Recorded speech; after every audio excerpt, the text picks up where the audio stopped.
Bonsoir. Bienvenue, pas au monde des morts, mais entre la vie et la mort, comme dirait mon amie imaginaire Nathalie Sarraute. Nous allons nous livrer à une séance de spiritisme, une séance spirit, comme dans un film d'un autre ami imaginaire qui est Jacques Tourneur.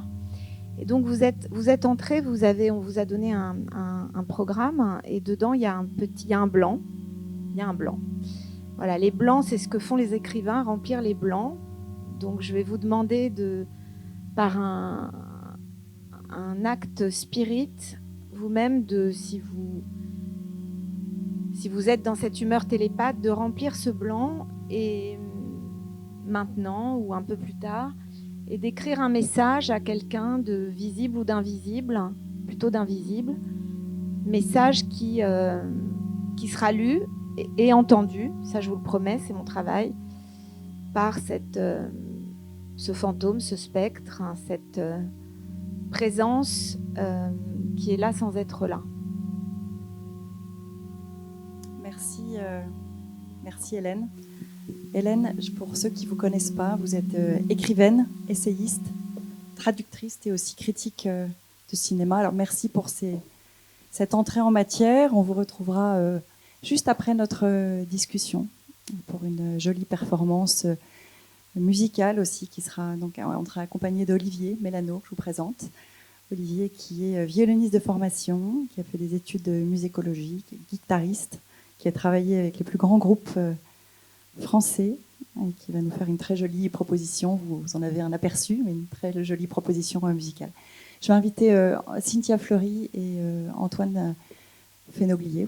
Voilà, vous pouvez vous asseoir juste là. Donc, bonsoir à toutes et à tous. Je suis très heureuse d'animer cette table ronde, cet échange, cette discussion sur un sujet qui est souvent dénié, la place des morts dans la société moderne. J'insiste sur le pluriel pour dépasser le concept de mort et l'incarner dans la mort physique de ce que l'on fait pour aider le passage de la vie à un ailleurs. C'est bien du soin du mort dont nous allons parler ce soir. Cynthia, je ne sais pas si on vous présente parce que je pense que beaucoup de gens vous connaissent, mais vous êtes philosophe engagé, psychanalyste et tant d'autres choses. Antoine, vous êtes designer, cofondateur du collectif Les Sismos, spécialisé dans le design, mais aussi des éthiques du care. Avec Cynthia Fleury, vous fondez en 2018 le séminaire Design with Care au Conservatoire national des arts et métiers. Vous collaborez à la chaire de philosophie et l'hôpital GHU, psychiatrie et neurosciences. Et puis récemment, vous publiez ce tract aux éditions Tract chez Gallimard, la charte de Verstollen, ce qui ne peut être volé. D'ailleurs, cette charte est en vente. Vous pourrez, pour ceux qui ne l'ont pas encore, l'acquérir ce soir et peut-être faire dédicacer dans la foulée de la soirée. Voilà. Donc je voudrais juste commencer par vous citer, si vous n'avez pas lu encore cette charte. Il fallait un manifeste, une charte avec des points venant poser sans hiérarchie ce qui ne peut être volé. Le silence, l'horizon, le soin aux morts, la liberté d'usage, la qualité de vie, la santé physique et psychique, le temps long, la possibilité de demeurer et de devenir, mais aussi les méthodes qui permettent d'éviter que ce vol ait lieu. Le proof of care, le climat de soins, l'enquête, le droit d'expérimentation, la générativité du vulnérable et plus généralement la furtivité. Donc mes premières questions avant d'aborder le sujet du soin aux morts, c'est sur cette charte, pour ceux qui ne connaissent pas. Ma première question, c'est pourquoi, vous travaillez ensemble depuis longtemps, on l'a compris, mais pourquoi, d'où vient l'idée de matérialiser aussi votre collaboration autour de cette charte, en mêlant philosophie et design, je ne sais pas. Bon, je commence, Cynthia m'a légué le micro. Du point de vue du designer, en fait, dès qu'on s'est rencontrés, on a commencé très concrètement à travailler sur des projets extrêmement précis, où on s'est rendu compte qu'à la fois, il y avait cette question effectivement de la réflexion et de l'éthique qu'on pouvait mettre dans les projets, mais aussi de la manière de les expérimenter, de la manière de des lieux dans lesquels on pouvait les expérimenter, des collectifs avec lesquels on pouvait les expérimenter. Et puis ça s'est comme ça construit, tissé de façon en fait extrêmement rapide. C'est-à-dire qu'à la fois le séminaire est né très vite, et puis les premières propositions qu'on a pu faire avec le GHU aussi, et puis d'autres choses qu'on a construit ensemble ici, dans la Creuse, dans d'autres hôpitaux. Et ce maillage, en fait, il nous a semblé intéressant de voir comment on pouvait un petit peu le qualifier peut-être, et surtout le partager le mieux possible, parce que c'était vraiment l'idée, c'était pas de rester dans le plaisir ou la détonation qu'on avait dès le départ de travailler ensemble. Et je pense que c'est un petit peu comme ça que petit à petit, par des expositions qu'on a commencé à faire, par la documentation qu'on faisait sur les sujets sur lesquels on était, qu'on s'est dit, tiens, il y a quand même des choses qui reviennent un petit peu de façon importante et auxquelles on tient et qu'il faut qu'on arrive à préserver. Et c'est, je pense, de mon point de vue, comme ça qu'est née l'idée de cette charte. Merci Cynthia. On parle de manifeste. Alors souvent quand on parle de manifeste, on s'attend à... L'idée derrière, c'est d'alerter. On veut fédérer autour d'un certain nombre d'idées. Donc là, il y a 10 points. Est-ce que vous attendez une réaction des lecteurs ? Oui, heureusement, il y en a.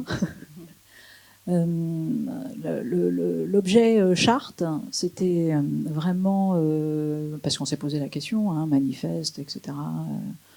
Une charte, c'était très intéressant parce que ça nous permettait de nous adresser à tout un corps de métier, des architectes, des designers, etc., mais aussi de mettre dans la boucle des directeurs d'aménagement du territoire, des politiques, donc de tous ceux qui viennent concevoir les politiques publiques. Donc l'enjeu, c'était vraiment ça, c'était une charte simple, simplissime, avec 10 points non négociables pour habiter le monde, pour repenser ce qu'on appelle aujourd'hui notre habitabilité, dans un langage très latourien, mais malgré tout c'est ça, et comment on invente les gouvernances ad hoc.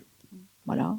Et nous, on a des techniques. On a parlé de la générativité du vulnérable. Qu'est-ce que c'est rapidement la générativité du vulnérable ? C'est tout simplement une théorie de la conception qui est portée, posée à partir de la vulnérabilité. C'est-à-dire qu'on prend le point le plus vulnérable d'un système et on va concevoir à partir de cette vulnérabilité des protocoles.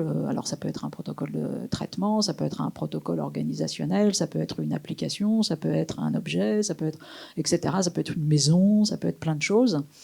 Et après, notre travail, c'est non seulement de faire ça, de faire surgir cette générativité du vulnérable, parce que c'est pas si évident que ça, parce que très souvent la vulnérabilité se ressent elle-même comme déficitaire, est elle-même stigmatisée par la société comme déficitaire, et que donc de retourner et d'emmener cette vulnérabilité vers une capacité, et non seulement une capacité prospective, parce qu'on considère que, tiens, est vécu aujourd'hui par cette vulnérabilité en fait des situations qui vont être les nôtres demain, et donc il y a une valeur prospective absolument déterminante. Et c'est ça les histoires de pourquoi on fait des cartographies de failles systémiques, etc., à la chaire.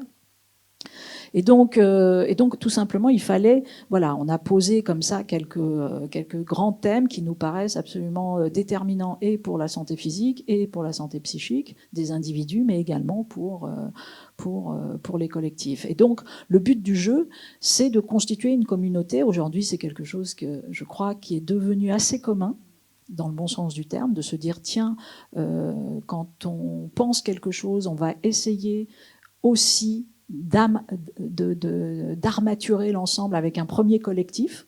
Et donc, on va déjà lancer des objets pour attraper ce collectif. Donc, il y a déjà, de manière très concrète, on signe la charte. Et aujourd'hui, il y a X personnes qui ont déjà signé ma question, ça va. Voilà, la charte, tout simplement. Ils vont sur le site de la chaire et puis ils signent et puis ils expliquent, eux, ce qu'ils veulent. Et puis après, on est contacté. Alors, on est contacté aujourd'hui par des directeurs d'école qui disent, mais nous, du Verstollen, ça nous intéresse, on aimerait faire du Verstollen pour les enfants. Comment on fait ça? Comment, dès qu'ils sont tout petits, on travaille sur cette question de la générativité du vulnérable. Et c'est vrai que ça nous oblige à ce moment-là d'inventer des méthodes, des langages qui sont pas... C'est pas la même chose de travailler avec des enfants de 3 ans et puis de travailler avec des architectes, etc. On a des directeurs de prison, des directeurs d'hôpitaux, un musicien qui dit, moi j'ai composé quelque chose autour du Verstollen, etc., etc. On va faire un jardin, le jardin du Verstollen. On vous donne rendez-vous d'ailleurs à Chaumont-sur-Loire, qui est un des très très hauts lieux dédiés au jardin. Et on aura donc un jardin, ce sera d'ailleurs un jardin avec dedans les 10 points, dont le soin aux morts. Et ce jardin existera donc à partir d'avril 2023, et on est en train de le concevoir à l'heure d'aujourd'hui. Et puis dans le monde entier, comme ça, on a envie que différentes cultures se saisissent de cette question du Verstollen et qu'on voit comment, tout simplement, on fait travailler nos artistes, nos politiques, nos designers, les enseignants, etc., ensemble autour d'un objet qui s'appelle le Verstollen. Vous parlez des aménageurs du territoire, je rebondis juste parce qu'il se trouve que dans le TGV, j'ai eu un contact avec la ville de Villeurbanne qui apparemment est très intéressée par le sujet. Voilà, mais là, c'est l'urbanisme, donc c'est vraiment sur l'aménagement du territoire. On a le droit au silence, le droit, je pense, à la vue. Comment ça résonne concrètement? Comment on peut les accompagner au niveau d'une municipalité, d'une collectivité comme la ville de Villeurbanne pour que ça soit... on arrive en application, quoi. On arrive tout de suite dans du concret. Là, je parle au designer qui a besoin de faire et de passer au concret. De faire et d'expérimenter. Alors effectivement, on travaille beaucoup pour des services publics indifférents, que ce soit des villes, des ministères ou autres. C'est clair que ces points sont des appuis. Moi, ce que j'aime là-dedans, c'est que ça permet un peu d'enrichir les cahiers des charges. C'est-à-dire qu'on n'est pas là pour dire c'est comme ça qu'il faut faire. Par contre, le fait de se dire comme il faut, à mon avis, le faire dans le design, c'est-à-dire qu'on pose une attitude à ce qu'on va faire, et cette attitude, c'est lié à cette charte, et que ce soit pour effectivement un environnement urbain ou des bureaux ou autre chose, cette attitude permet d'être dans cette question du soin, de se dire c'est vraiment la ville qui constitue le soin. Enfin, c'est la première architecte de la ville, c'est le soin. Je cite une philosophe qui s'appelle Cynthia Fleury. Mais voilà, c'est ce genre aussi de langage qui nous permet, les designers, j'allais dire, de mettre une forme de filtre sur les cahiers des charges qu'on nous donne, qui souvent sont des cahiers des charges plutôt où on va chercher des solutions et où on oublie l'attitude qu'on voudrait mettre dans ces solutions-là. C'est-à-dire comment, finalement, on va teinter cette attitude. Les solutions pour les solutions, ça n'a pas grand intérêt. Enfin, je veux dire, le solutionnisme, je pense qu'il faut arriver à en sortir, mais de voir comment, justement, on peut attraper ces attitudes-là, celles qui sont dans la charte. Merci. Je vous propose maintenant de nous concentrer sur le sujet qui nous rassemble ce soir. Donc c'est le point numéro 5, vous le découvrez, le soin aux morts. Je voudrais juste, en préambule, partager avec vous ce qui m'a conduit à animer cet échange à l'invitation de Caroline Nafigi. Donc d'abord, je me suis pas présentée, Olivia Cuir. Moi, je travaille dans la communication et le design urbain. Je suis une passionnée de la ville et de ses transformations. Et c'est vrai que la place de mort dans la ville est un sujet récurrent dans les problématiques de design urbain. Ce qui m'interpelle souvent, c'est que c'est très peu traité. C'est très peu traité en France. Parce que pour commencer j'ai toujours beaucoup voyagé, mais je me rends compte que plein d'autres pays s'en emparent, mais qu'en France, on a quand même souvent du mal à parler de ce sujet. Que la présence de la mort est un peu cachée, édulcorée. On se rend compte, on le constate tous, qu'il y a moins de processions, on n'a plus les corbillards noirs, on ne porte plus le deuil.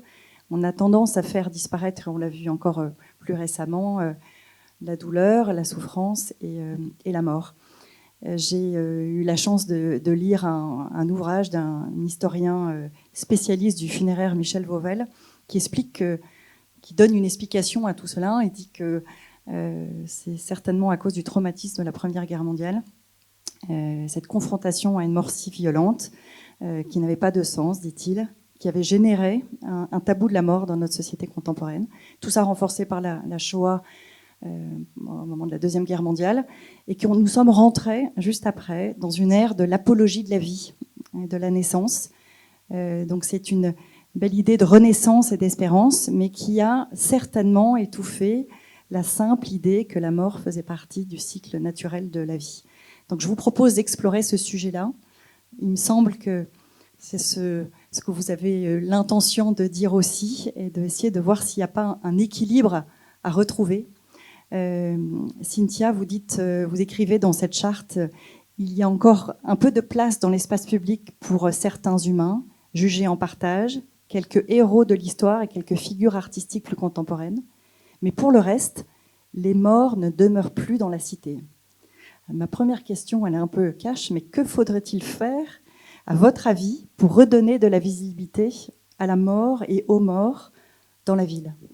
Alors, ça part aussi, si vous voulez, d'un travail qui est chez moi clinique. Vous avez dit, j'étais psychanalyste, donc moi j'accompagne beaucoup des individus dans ce qu'on appelle le cycle du deuil, et puis que ce soit des deuils, le deuil périnatal, ou que ce soit des deuils de parents, etc., ou des choses de conjoints, enfin bref, la question du deuil, ou que ce soit des deuils plus symboliques, puisque Dieu sait si notre vie est remplie de pertes successives.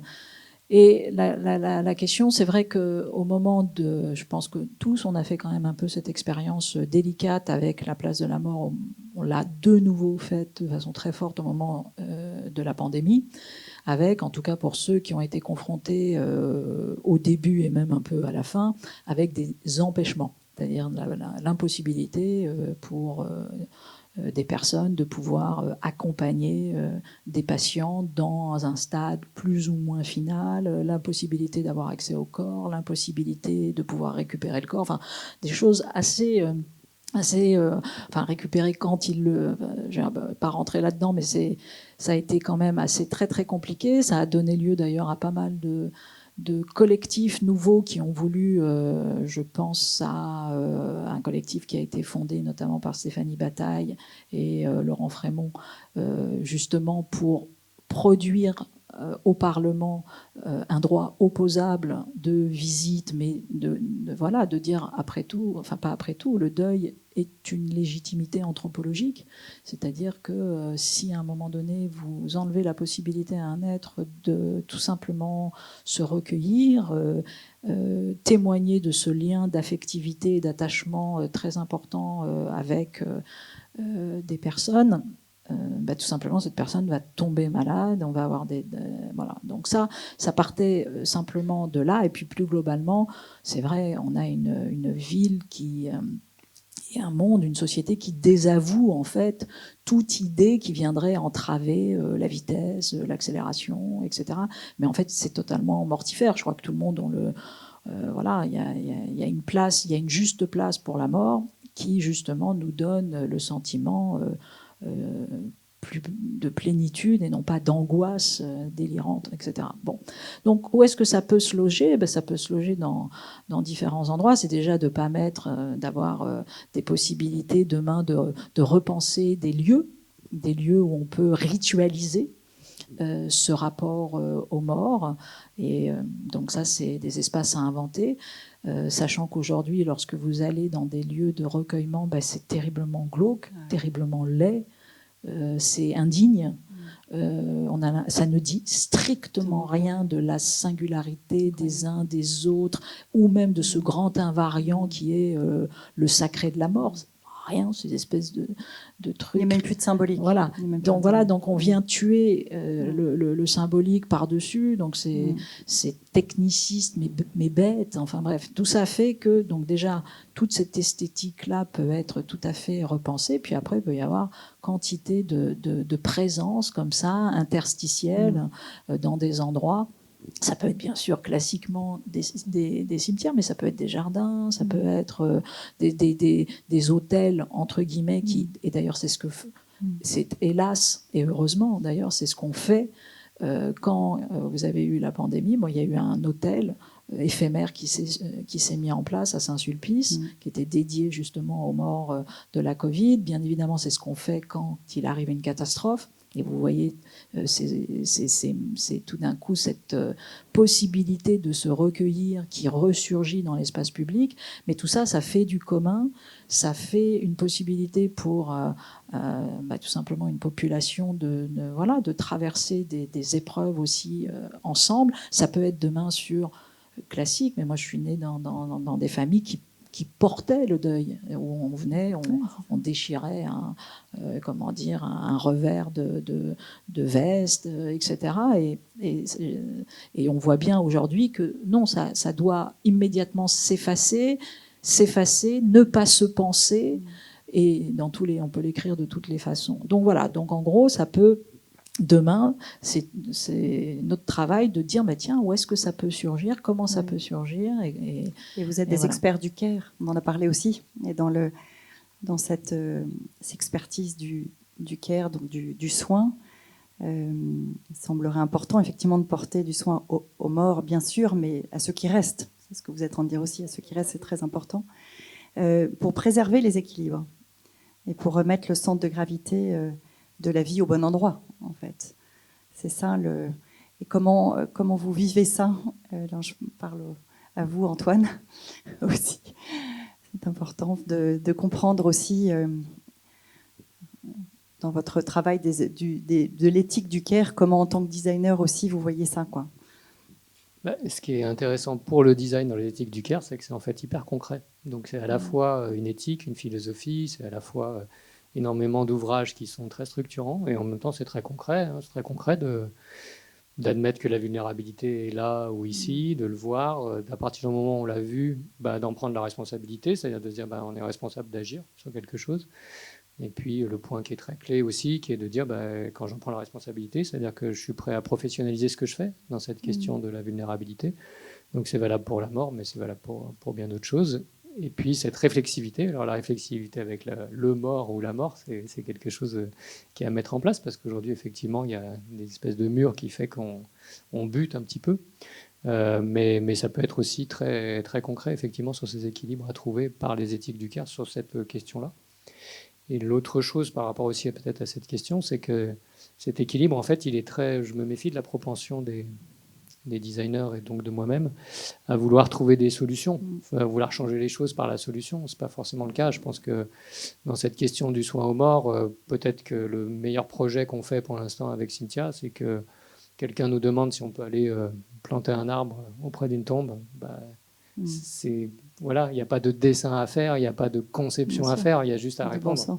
Et juste à dire, oui, on est capable de le faire, et puis oui, on va trouver une pelle, on va trouver de la terre, on va trouver l'arbre en question, et on va y aller tous les deux, et on va le faire. Et puis on va le faire. Pourquoi? Parce que peut-être que ça fait avancer quelque chose dans cette question, ce rituel, cette écoute, mais est-ce que c'est du design? Peut-être pas. Enfin, en tout cas, c'est ce qu'on défend, en tout cas, en premier. En tout cas, il faut travailler. On parlait à l'époque des transmetteurs, ceux qui accompagnaient aussi du monde des vivants à l'au-delà. Et donc, il y a des chamans, il y a plein de personnes qui ont participé aussi à ce pivot. Et comme ce travail n'est plus tellement fait, parce que les gens ne sont pas forcément, pour les gens qui ne sont pas dans une approche, qui n'ont pas de religion et qui se disent athées, c'est compliqué aussi pour tous ces gens-là. C'est-à-dire, en même temps, on sait depuis la nuit des temps qu'il est important aussi pour véritablement passer ce cap. Il faut vraiment accompagner. Et les rites funéraires, si j'ai bien compris, servaient aussi à ça, pour que le mort parte vraiment dans son monde des morts. Et donc, si on abandonne ce rite, cette symbolique, cette commémoration, est-ce que on ne va pas se sentir... Est-ce que ce n'est pas une manière de... On ne s'occupe plus des vivants, je veux dire. C'est comme si on ne pouvait pas... je ne sais pas si je m'exprime bien, mais on a du mal, du coup, à prendre soin des vivants parce qu'on n'a pas pris soin des morts. On n'a pas pris soin de les embarquer, de les emmener dans leur vie d'après. Je ne sais pas si... Oui, après, il y a plein de... Mais de fait, quand vous interrogez les endeuillés et ceux qui restent, de toute façon, la manière dont ils ont accompagné ou la manière dont ils ont pris soin de cet accompagnement, etc., ça dit quelque chose pour eux. Donc de toute façon, ça viendra impacter le sujet de ne pas avoir pu produire le geste qu'ils considéraient être le bon geste à ce moment-là. Et ça, c'est de fait très très clair. Donc ça lui pourrira sa vie. Donc ça, c'est tout à fait sûr. Et je ne sais pas si on dit un mot sur l'espèce de prototype qu'on a essayé de faire. Moi, je vais dire un mot, puis toi, tu vas dire les choses beaucoup plus... voilà, mais c'est vrai que je dis ça parce que je reprends la question qui vient d'être dit en disant tiens, ceux qui sont athées, etc.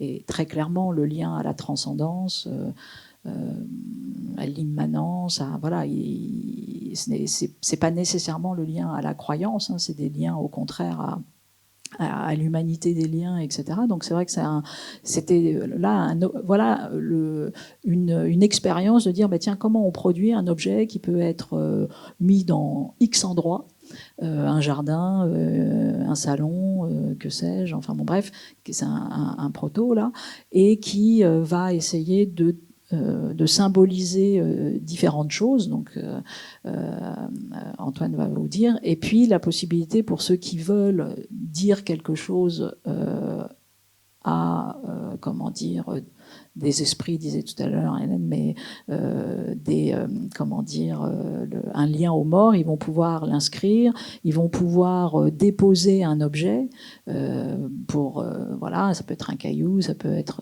voilà, là ici, des choses qui peuvent bouger, etc. Et donc constituer comme ça un hôtel qui va bouger avec le temps, qui va venir comme ça, sur lesquels les individus vont laisser comme ça des traces, et en même temps ne pas porter sur lui, je dirais, de coloration spécifique religieuse, ou voilà. Donc ça aussi, c'est compliqué de faire des objets qui peuvent aussi par le creux atteindre les uns et les autres, et sans pour autant non plus n'être que de l'anodin. Donc c'est un objet comme ça qu'on va voir. On va voir comment les gens peuvent s'en saisir pour dire à un moment donné, bah tiens, on fait un lien avec quelque chose qui n'est plus. Oui, peut-être juste pour compléter, bien sûr que ça fait sens avec le rituel que vous allez faire autour de cet objet-là. C'est-à-dire que cet objet, il n'est certainement pas figé, il n'y a pas une notice d'usage qui est très précise. Et cette question du rituel, qui est sur un temps long, elle est beaucoup plus anthropologique que de design. Sauf que ce qu'on essaye d'amener, c'est des petits angles qui permettent de proposer des formes de rituels qui peuvent être un peu différents, qui sont d'inspiration que vous allez peut-être reconnaître ou pas. Voilà, par exemple, une des inspirations, c'est bien sûr le cimetière juif de Prague, où on voit ces petits cailloux avec les petits papiers qui sont posés dessus. Mais ça peut être tout autre chose. Et je pense que c'est aussi l'objet de cette soirée, c'est de voir comment vous ritualisez ça, à travers aussi ce que va vous raconter Hélène sur la question de la ville haute, de la ville basse, etc. Et voilà, que vous vous empariez de tout ça pour en faire ce que vous voulez, en fait. Hein. C'est l'objet, en tout cas, de cet objet. D'ailleurs, c'est pour ça que vous avez un petit carton, je le rappelle. Donc n'hésitez pas à inscrire vos mots, et puis on pourra les récupérer, et Hélène pourra en lira un certain nombre, et puis après on ira les installer sur ce nuage. Voilà. Je reviens sur la question du design, sur l'organisation de la ville, qui laisse aujourd'hui qu'une place vraiment très technique de la mort. On voit bien, j'ai été encore il n'y a pas très longtemps, les crématoriums sont à la périphérie de la ville. Au même titre qu'un parking ou un terrain de sport. Je suis peut-être un peu extrême, mais pas tellement en fait. Et puis j'ai assisté il n'y a pas très longtemps à une cérémonie, ça dure 20 minutes. Il y a d'autres cérémonies qui s'en suivent. On a des professionnels de la mort, il y a même des commerçants de la mort là, qui ont repris, en fait, à défaut des religieux aussi, en main ces rites funéraires, mais c'est d'une tristesse absolument absolue. Donc c'est une gestion technique, plus technique que spirituelle.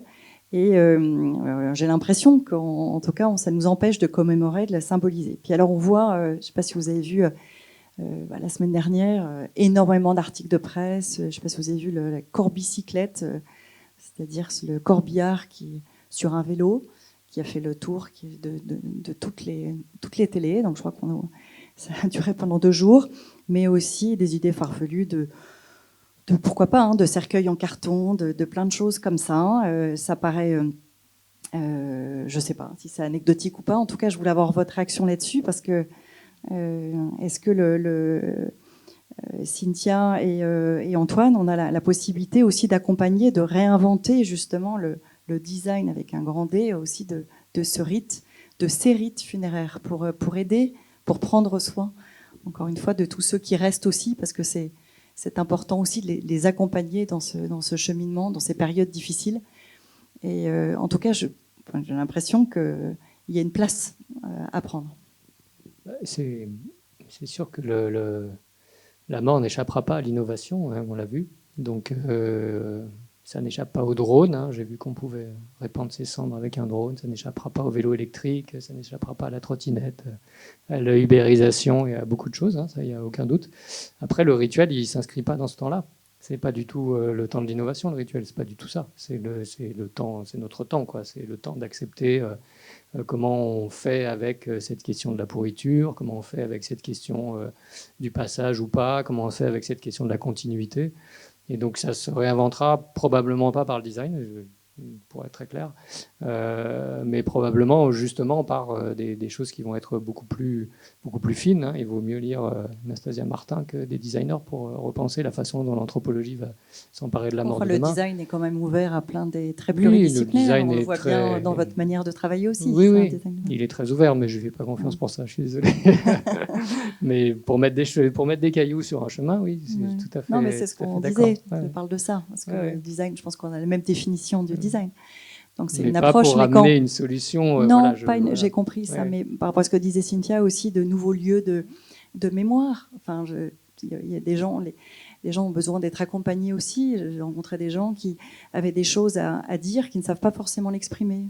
Ils aimeraient rencontrer Hélène Frappa pour pouvoir exprimer des choses. Et donc d'accompagner, de prendre soin, c'est aussi apporter, alors des solutions, mais au pouvoir aussi apporter des services aussi pour que justement le message passe mieux, pour qu'ils puissent aussi.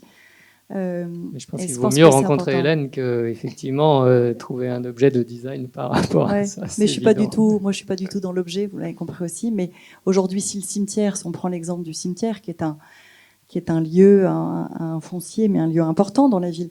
Il y a plein de pays dans le monde où on visite, on visite les cimetières. Moi, la première chose qu'on fait, moi, quand je vais voir une ville, c'est que je rentre dans un cimetière et je trouve que c'est intéressant aussi en lisant les tombes de comprendre aussi l'histoire des personnes qui ont habité, qui ont construit cette ville. J'ai l'impression qu'en France, à part le Père-Lachaise ou le cimetière de l'Euillasse à Lyon, que je connais un petit peu, il y a peu de cimetières qu'on visite. Il y a peu de cimetières et pourtant, c'est des lieux de ressourcement, d'apaisement. On a besoin de ça aussi dans nos villes.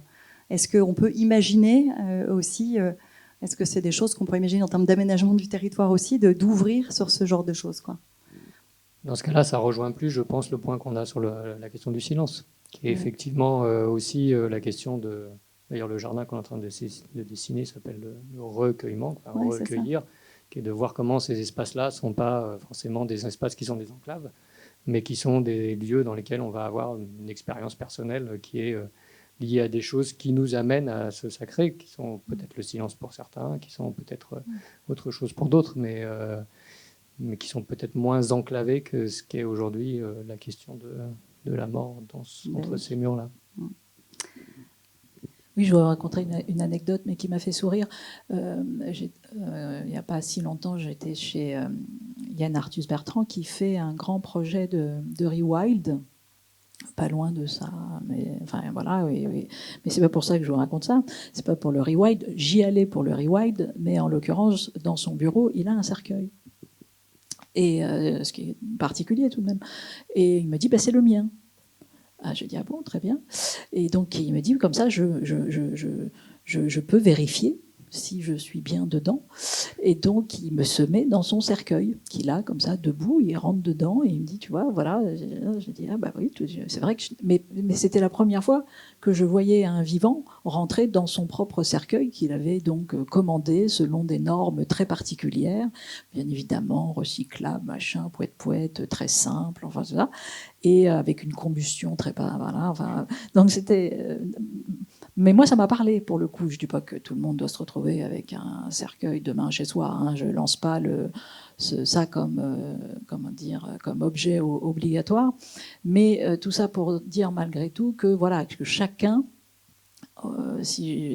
organise une relation particulière avec la mort, et je pense que malgré tout, si cette relation était davantage partagée, vécue, pensée de façon créative, etc., ça viendrait bien évidemment changer la société des vivants, et de manière absolument déterminante. Donc c'est quand même ça derrière, c'est-à-dire le type d'anthropologie et le type de soins en règle générale qu'on a envie de mettre en place. C'est l'idée, c'est d'ouvrir en tout cas ces questions, et les gens au moins se posent la question, parce qu'il y a beaucoup de gens qui ne se la posent plus. Et donc c'est important aussi d'éveiller tout ça. J'imagine que d'avoir remis le point en plus central, hein, le point 5, j'imagine que c'est pas anodin sur les 10 points. Donc c'est important. Alors peut-être, je mets la deuxième anecdote. J'avais oublié qu'on avait fait ce projet, mais pourtant il est très central dans le travail qu'on a fait. Il y a 10 ans, on a fait un projet d'impression 3D, où on proposait aux gens d'imprimer leur propre crâne, échelle 1, couleur la plus proche possible de l'osseux, à partir d'un IRM et d'une imprimante 3D américaine qui était un peu particulière.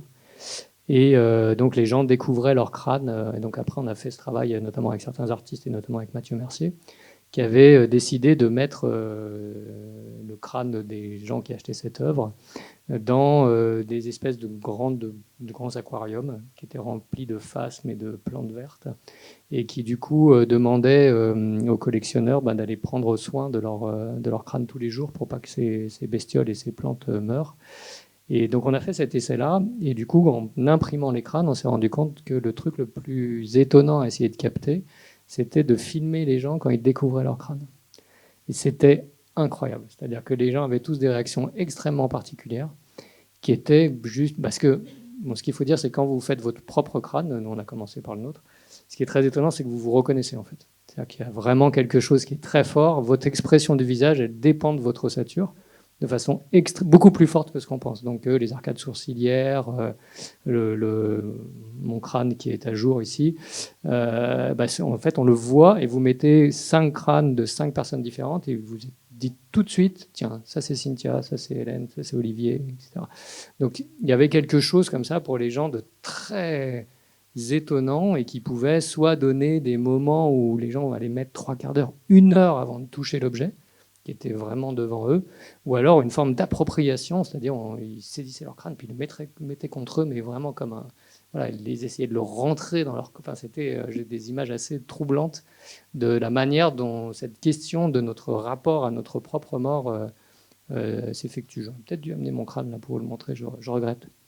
Je vais juste parce que, et puis on va sans doute terminer, pardon si on est trop long, mais c'est important dans cette expérience-là, justement, parce qu'Antoine ne dit pas que, en fait, ce n'est pas possible de le faire. Non, c'est pas possible de le faire de son vivant, c'est pas ça que je veux dire. C'est pas possible de le faire si tu dis à ce jour que tu veux le faire pour cette raison. Donc, tout ça pour dire qu'aujourd'hui, vous ne pouvez pas avoir un IRM et un scan, etc., de cette précision-là, si vous dites, excusez-moi, j'ai l'intention d'avoir mon crâne. Ce n'est pas possible. Donc, on vous dit légalement, etc. Donc parce qu'on dit, non, ça renvoie à un geste qui n'est qu'un geste médical, au sens de problématique, etc. Et puis, vous remboursé par la sécurité sociale, mais même quand vous dites non, mais moi c'est pas grave, je ne demande pas que ce soit remboursé par la sécurité sociale, et bien même là, vous avez une difficulté pour obtenir cette chose qui pourtant, malgré tout, vous appartient. Un petit peu quand même. Ouais. Est-ce que vous avez d'autres réactions par rapport à ce point 5 sur le soin en mort? Est-ce qu'il y a d'autres choses? Parce qu'on attend, je vous parlais de réaction tout à l'heure, je pense que j'utilise vraiment ce mot, réaction. Est-ce que de tous les points de la charte, est-ce que c'est quelque chose qui soulève des questions? Vous parliez des cahiers des charges. Est-ce qu'aujourd'hui, les gens viennent nous chercher aussi pour aller un petit peu plus loin sur cette question-là, ou ça reste tabou et c'est pas, Moi, je trouve que c'est pas naturel. peut-être que la qualification que j'aurais par rapport à ce point, c'est qu'il y a beaucoup de gens qui viennent et qui repartent aussitôt. Voilà. Par rapport aux autres où c'est plus facile de rentrer, là il y a plein de gens qui arrivent, on dit ah tiens on va faire quelque chose et tout, puis en fait peut-être pas tout de suite. Pourquoi Bah je pense que les gens sont pas à l'aise avec ça. Si on rentre un peu dans le sujet, voilà. Alors après on a fait pas mal d'expériences et puis il se trouve qu'on a un lieu aussi qu'on restaure ensemble où il y a une chapelle avec un pourrissoir, avec tout un tas de rituels qui datent du XIIe siècle qui sont. Mais voilà, on a peut-être une habitude qu'on est un peu plus à l'aise par rapport à ça, mais on a eu beaucoup d'entrées dans ce sujet et puis beaucoup de sorties assez rapides aussi. Je regarde un petit peu l'heure. Je voulais m'adresser juste à Cynthia, oui, avant sur cette charte Verstollen, qui est un mode d'emploi, d'ancrage dans une réalité complète. Donc vous n'avez pas esquivé une partie capitale de la vie, hein, sa fin et le soin apporté à ceux qui sont partis. Mais si on néglige ce soin, on comprend qu'on casse une chaîne sacrée et qu'on ampute sans doute une capacité à agir. Comment donc, juste pour terminer, réussir ce paradoxe du respect de cette chaîne des morts pour libérer les vivants? Alors, la question qui tue juste oui. avant. Non, mais je crois qu'on a quand même, malgré tout, c'est une question un peu synthèse de tout ce qu'on vient de dire. Donc j'espère que voilà, on a essayé de montrer comment on pouvait avoir une dialectique comme ça forte entre les vivants et les morts. Et encore une fois, demain, pour repenser des lieux et remettre un lien sacré, un lien avec l'invisible aussi dans des lieux qui sont, somme toute, un peu consuméristes ou que sais-je, et qui pourraient être un peu réinventés et repris. On sait que les espaces publics sont assez confisqués. Et c'est vrai que la mort comme aussi un commun, voilà, c'est aussi ce qu'on essaye de penser. Donc on a une belle illustration. Et donc je vais peut-être inviter Hélène à nous rejoindre. Voilà. Et ce que nous allons faire, c'est que si vous avez pu avoir le temps de remplir ces petits cartons, les faire redescendre jusqu'au la première rangée. Et Caroline va récupérer ces cartons et nous allons les donner à Hélène.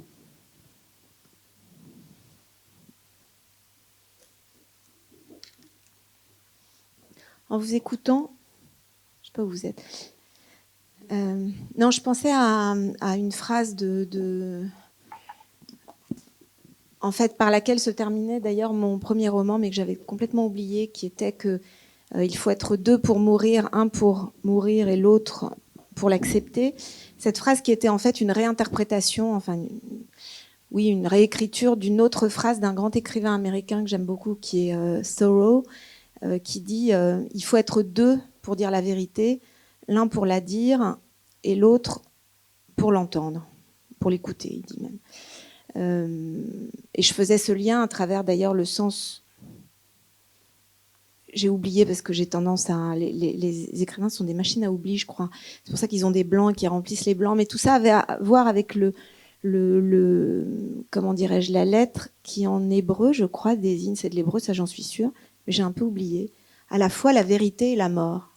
Oui, j'ai pas oublié, c'était ça. Il y avait un lien entre la vérité et la mort. Alors ensuite, je me suis dit après, parce que j'ai passé pas mal d'années à faire de la philosophie, j'étais un peu obsédée par mon philosophe préféré qui était Emmanuel Kant, qui était le philosophe, disons, qui a inventé, on peut dire, la notion contemporaine de ce qu'on appelle la finitude, hein, c'est-à-dire pas le fait de mourir, parce que ça, bon, c'est pas la même chose en fait, mais le fait d'une manière ou d'une autre d'avoir que l'existence soit humaine, en l'occurrence, hantée, déterminée. Chacun peut mettre l'adjectif qu'il veut, parce que je pense que ça c'est assez ouvert par cet horizon de la mort. Et donc c'est vrai qu'à un moment je me suis dit finalement la littérature c'est l'art de l'échec, ce que j'entendais dans un sens parfaitement joyeux, d'ailleurs pas du tout, plutôt beckettien, donc plutôt ironique. T'es où Olivier ? Il est parti, il a disparu. Bon. C'est-à-dire l'idée que c'est l'art de l'échec, c'est-à-dire l'art qui va dire ce lien. Le lien, moi, ce qui m'a frappé dans tout ce que vous avez dit, c'était cette question du lien. le lien qui pour moi, enfin en tant qu'écrivain, n'existe que dans le langage. Quand j'ai fait pendant un an quand j'ai fait ce que font les écrivains, c'est-à-dire, enfin à mon avis, c'est-à-dire écouter, regarder, et puis donc écouter aussi les vivants, les morts, sachant qu'il n'y a pas, comme le pense souvent la pensée occidentale, d'un côté des vivants, de l'autre des morts, puisqu'on sait bien que beaucoup de vivants sont à moitié morts et beaucoup de morts sont encore très vivants. Donc il y a des paliers d'existence, une sorte de feuilletage d'existence infiniment plus infini justement et complexe. Donc quand je les ai écoutés, ce qui m'a frappé, c'est que ce qui pour moi était le lien, c'est-à-dire ce qui pour moi est le lien, c'est-à-dire le langage. J'en vois pas d'autre. Le langage dans ce qu'il échoue complètement à dire la mort, même quand un écrivain le fait, à ma connaissance, c'est-à-dire, enfin il y en a d'autres, c'est évident, mais je pense à Edgar Poe dans une nouvelle sidérante, Monsieur Valdemar, où quelqu'un demande à être magnétisé, hypnotisé, ça veut dire à l'article de la mort, donc ça dure 7 mois, il va pourrir pendant 7 mois, et il répète pendant 7 mois, je vous dis que je suis mort, ce qui théoriquement, enfin pas théoriquement, ce qui concrètement n'est pas dans le langage possible de dire au moment, dans le langage depuis même les présocratiques, de dire au moment où le moment de la mort. Lui, c'est ça qu'il veut. Il veut dire cet instant. Évidemment, ça marche pas. Et en même temps, ça donne ce texte extraordinaire d'Edgar Poe. Et ça donne donc ce qui, pour moi, était cet échec, c'est pour ça que je disais en un sens triomphal de la littérature, qui, je pense, est le seul art, enfin, j'en suis sûre même, qui fait ça, en fait. Qui fait ça, c'est-à-dire de traduire. C'est de la traduction. C'est peut-être pour ça, d'ailleurs, qu'il y avait un mot hébreu ça se finissait là-dessus sur mon premier roman. C'est un travail de traduction de ce lien et de ce qu'il échoue à faire. Mais l'échec peut être, par ailleurs, quelque chose d'assez, comment dirais-je, exaltant. Voilà. Et donc, n'hésitez pas à échouer encore en nous donnant vos messages. Olivier, tu as réapparu. On va échouer encore. Donc oui, non. Enfin, après est arrivé Monde Nouveau. Et est arrivé quelque chose de beaucoup plus concret pour le coup. Ce boulot, je dirais, en un sens volontairement trivial, de recueil, d'écoute des récits, parce qu'évidemment, quand on écoute la mort, ce qu'on entend, c'est les vivants. Je ne sais pas ce que c'est que la vie. J'ai aucune idée de ce que c'est que la vie. Et d'ailleurs, je ne suis pas sûre que ce soit une question très intéressante, mais ce que j'ai entendu, c'est des vivants.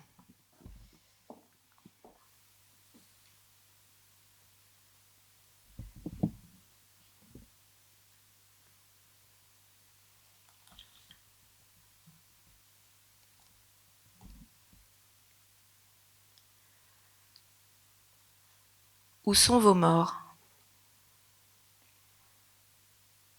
Pour Monde Nouveau, j'ai arpenté un territoire matériel et immatériel, visible et invisible, un territoire de vie et un territoire de mémoire, afin d'en recueillir les traces.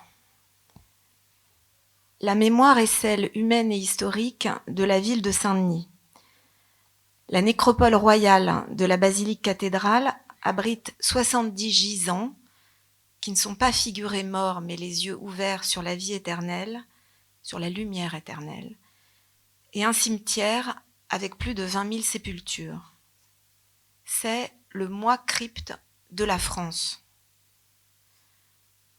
Gustave Flaubert écrit dans une lettre « Nous portons tous en nous nos nécropoles ».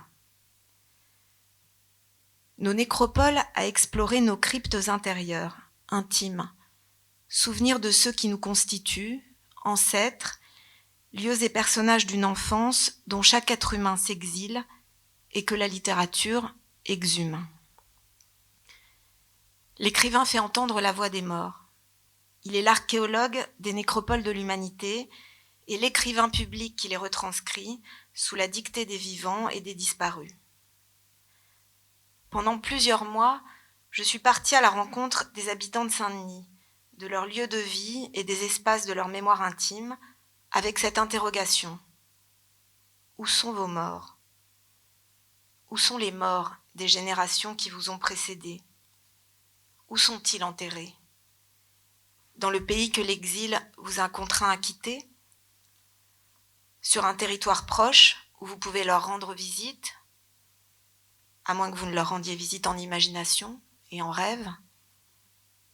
Quels sont les mots que vous adressez à ces compagnons invisibles? J'ajoutais, vous seul pouvez répondre à cette question sur laquelle aucun de vos proches, mari, parents, fratrie, famille, amis, n'a aucun droit. Munie d'un carnet et d'un stylo, je suis devenue une oreille à l'écoute de récits recueillis dans la ville haute. Voix d'un monde qui fait l'histoire et le pouvoir, la maison de la Légion d'honneur collée à la basilique. Et la ville basse, maison de quartier où des femmes se rencontrent.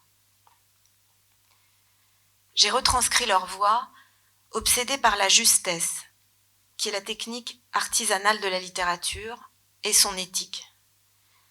Être juste pour un écrivain, c'est rendre justice. Par-delà la diversité des langues de chaque être humain, au noyau intime et universel du langage. Là est notre véritable lien. J'y ai perdu quelques plumes et même un os. Un os situé non loin de l'oreille, littéralement, comme si mon corps à l'écoute s'était transformé en l'un de ces ossuaires napolitains proches de ma mémoire corse. Aucun écrivain ne se met sans risque à l'écoute des morts. J'y ai entendu ce que l'écrivain nomme lien, le langage, et qui se dit religion dans la plupart du récit des êtres humains. Ce soir, avec mon complice, Olivier Mélano, nous allons prolonger ce spiritisme. Voici quelques ossements, quelques fragments de nos nécropoles. Que chacun y glisse les siens, vivants et morts, présents et absents, que notre séance spirit leur offre une sépulture.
De moi, absent, séparé, parler, Parlez. Plus fort, je n'entends pas. Parle, parle, plus fort. Je n'entends plus ta voix. Parlez. Parlez, je n'entends pas. Parlez. Parlez-moi, tout bas.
Je vais vous raconter un rêve.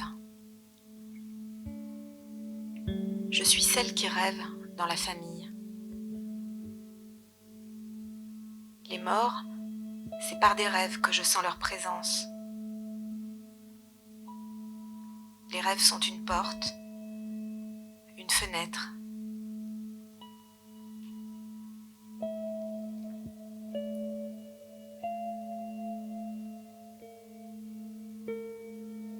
Je rêve de ma mère. Elle est dans le dernier appartement. Parfois, l'appartement est nouveau. Je ne le reconnais pas. Ma mère se fâche. Pourquoi tu t'es chamaillée avec ta sœur? Dans l'autre vie, pas celle des rêves. Ma sœur et moi, on s'entend bien. Vous devez rester unis.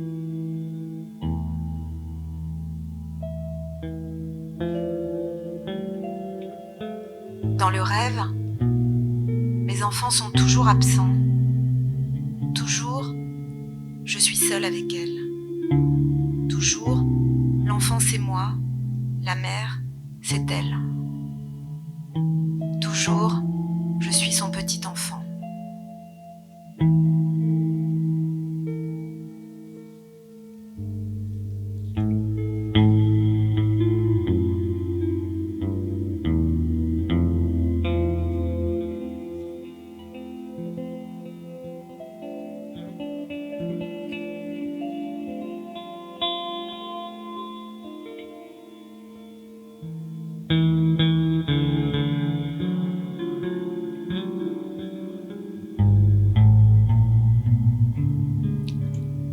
Où est la bague de ton mariage?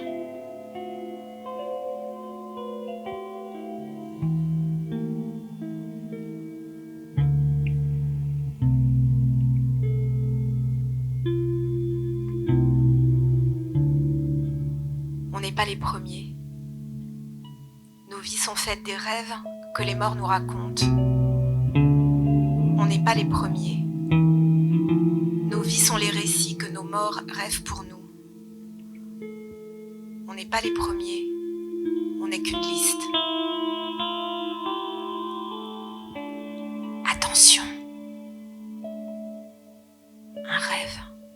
vient jusqu'à toi.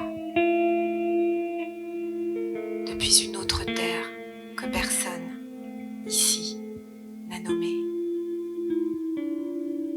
Terre taciturne, ferment de mots et de signes. Attention, couvre-toi, tu as froid, tu trembles.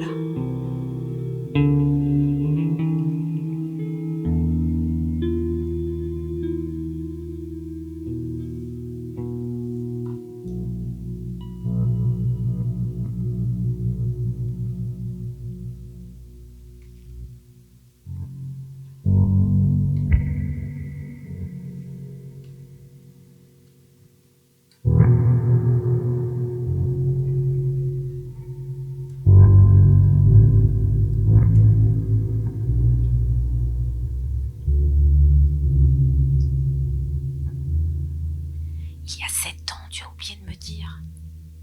Depuis, je raconte toujours.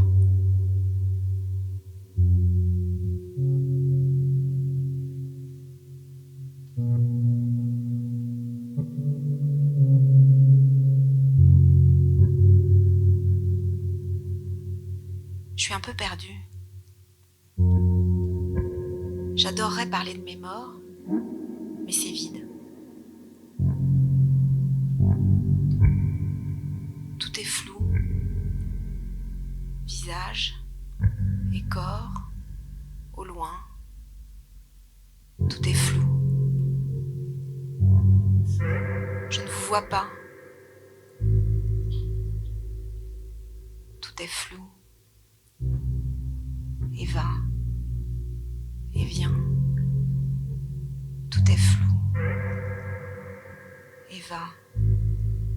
Et vient. Marée va et revient.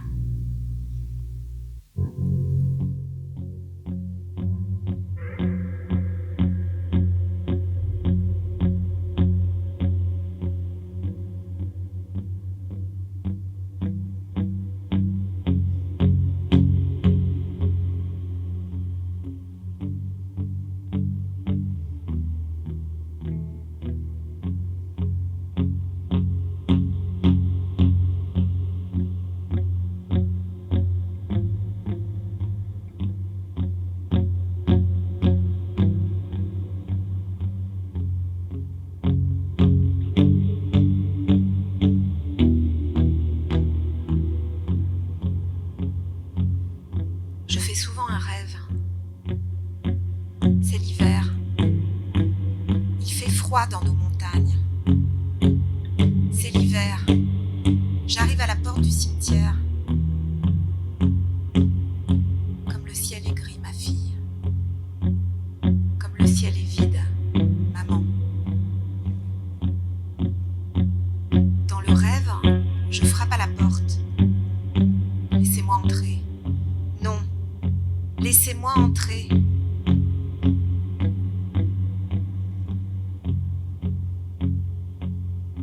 Chez nous, les femmes n'ont pas le droit d'entrer au cimetière. Seuls les hommes peuvent accompagner. Laissez-moi entrer. Je ne suis pas folle. Laissez-moi entrer. Mes morts ont besoin de moi.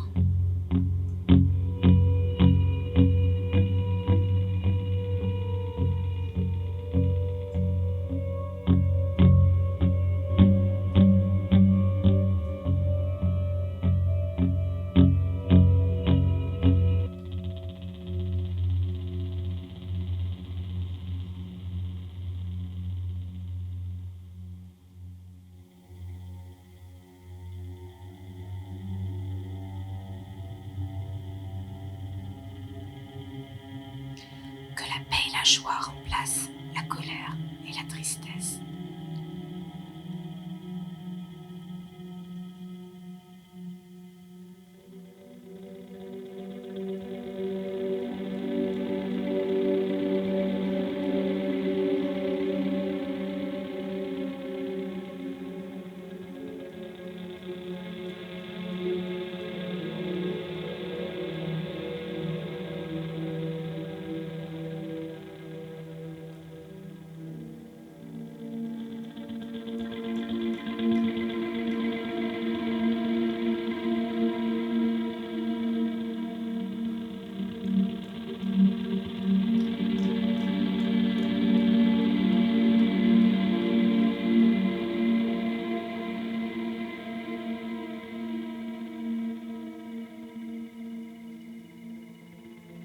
vaste séjour de la nuit et du silence. Qu'il me soit permis de dire ce que j'ai entendu.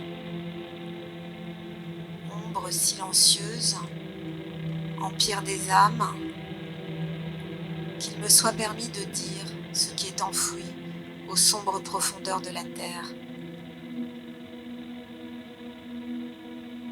Ils allaient, obscurs, dans la nuit solitaire, à travers l'ombre et les vastes demeures vides du royaume de Pluton.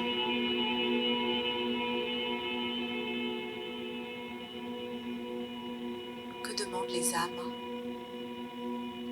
Les unes quittent le rivage, les autres traversent à la rame les eaux livides.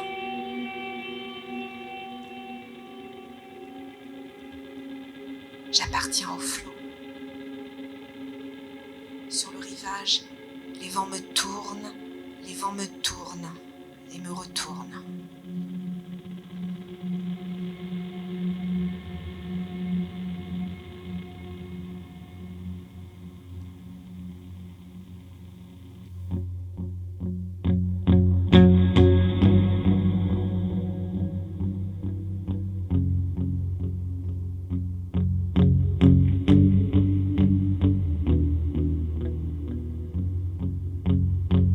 J'ai un grand regret.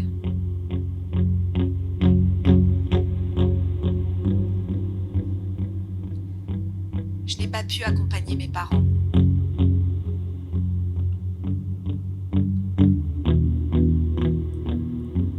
Ce temps-là ne reviendra pas.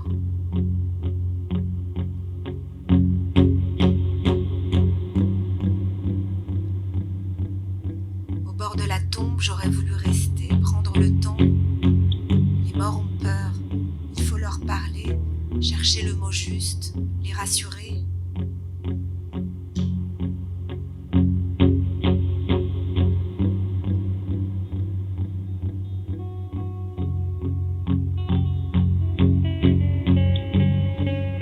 Que Dieu vous fasse miséricorde, vous qui m'avez élevée quand j'étais petite.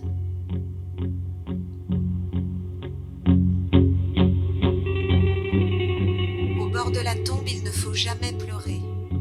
Les larmes atteignent le défunt. Ça le fait souffrir, ça le brûle.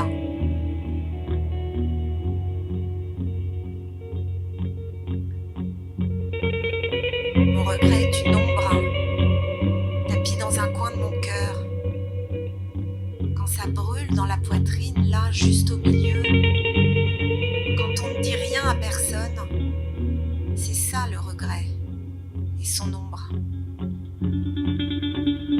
Ce temps-là ne reviendra pas. La mort vient quand elle veut. Nous, les vivants, on n'en sait rien.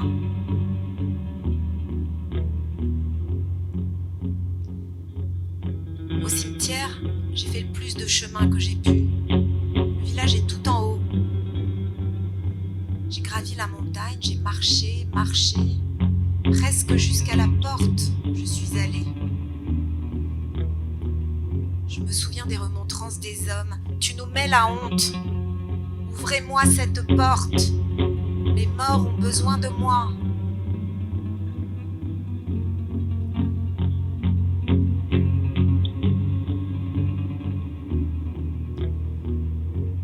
Juste après la mise en terre, le mort est visité par des anges.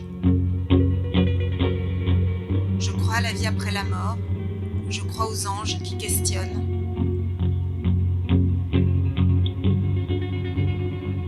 Les personnes qui ont fait du bien ont un ange bien habillé, qui sent bon. Ceux qui ont fait du mal, un ange maléfique.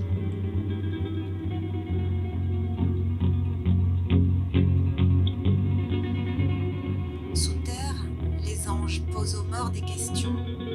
Quel a été ton prophète envoyé? Toute âme vivante a peur de ce moment.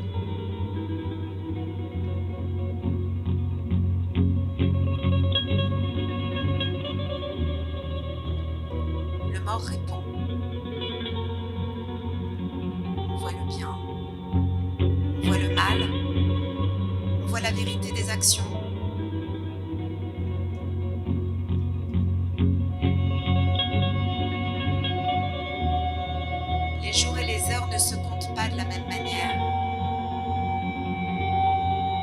terre, comme le chemin est long.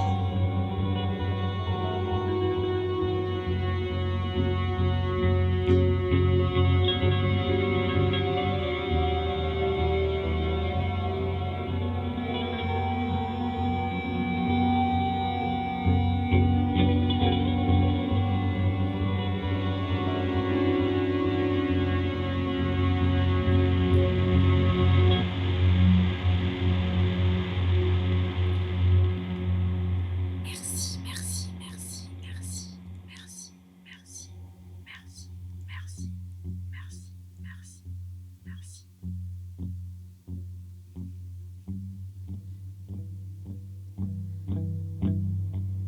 Gisant dans le froid, parlez-moi.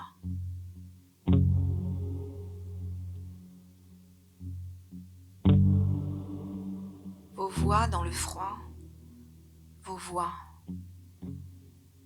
Loin de moi, loin de moi. Parlez-moi.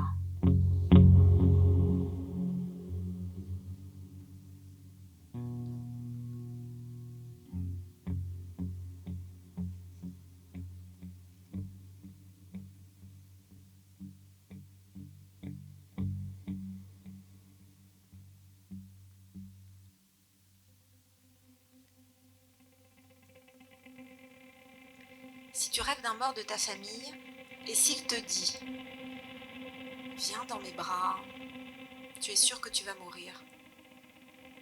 Donc, dans ton rêve, tu dois te protéger du mort ou de la morte et lui dire « Non, non, je ne viens pas, je suis occupée, non ». Et dans ton rêve, tu ne dois jamais rien donner à un mort, ni verre d'eau, ni pain. Viens dans mes bras, viens, viens, non, non.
Je possède mes morts, enterrés dans les caveaux de mes ancêtres.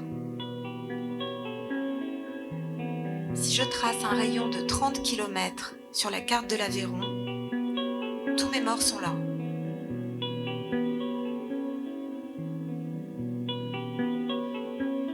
Ils ne sont pas éparpillés aux quatre coins du monde.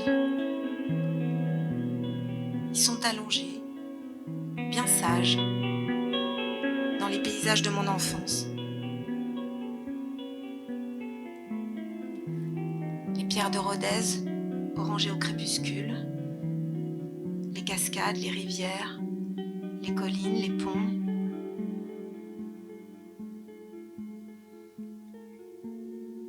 Les pointes des collines tracent des lettres ombreuses que moi seul comprends.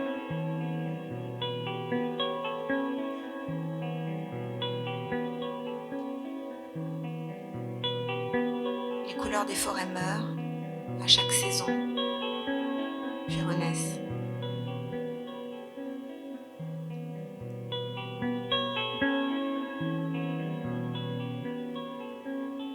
Dans les ciels de l'Aveyron courent mes inquiétudes. Je pense à ma mère, à ma grand-mère absente. Est-ce que vous m'aimez ? L'univers entier trouve sa place à l'intérieur de moi.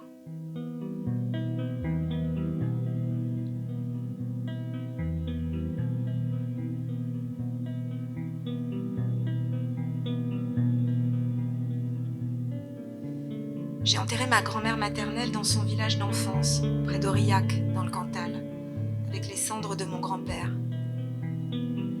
Avant la mise en bière, on est allé la voir dans le salon funéraire. Ça donne une vision de la mort moins apeurante, parce que ne pas savoir ce que c'est, mes mains en tremblent.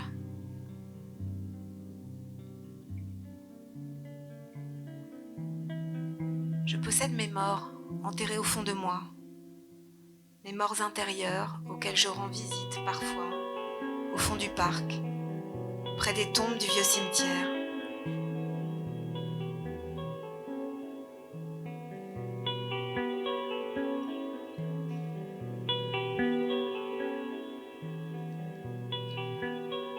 L'univers entier trouve son espace à l'intérieur de moi.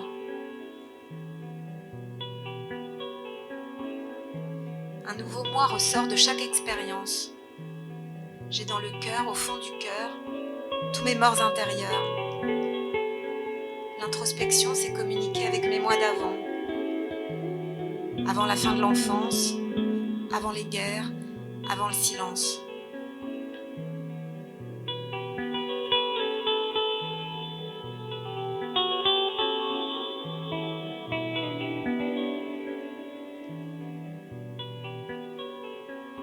Il y a aussi les moi morts à cause du bonheur. Je parle avec eux.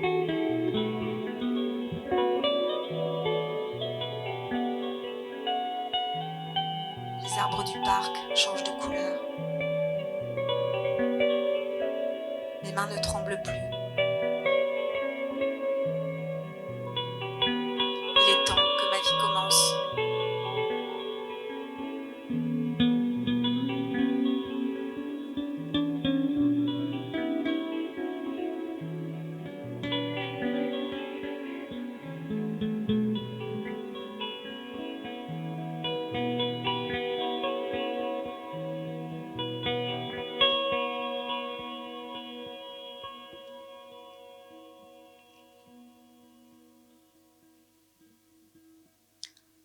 Oh, ce temps-là. Oh, tu es si loin de moi. J'ai peur, j'ai froid. Ce temps-là. Je dors, je dors. Ne pleure pas. Ne pleure pas, ce temps-là ne reviendra pas. Laissez-la avec moi. Avec moi. Laissez-la avec moi.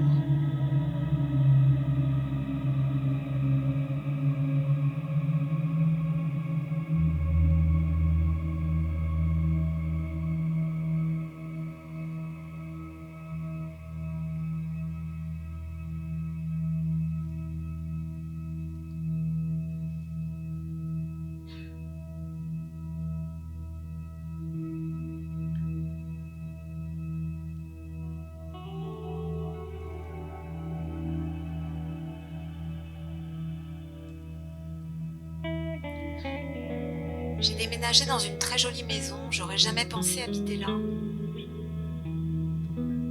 C'est trop cher pour ma famille de venir. En 1 an et demi, une seule visite. En 1 an et demi, seule ma sœur a vu ma maison.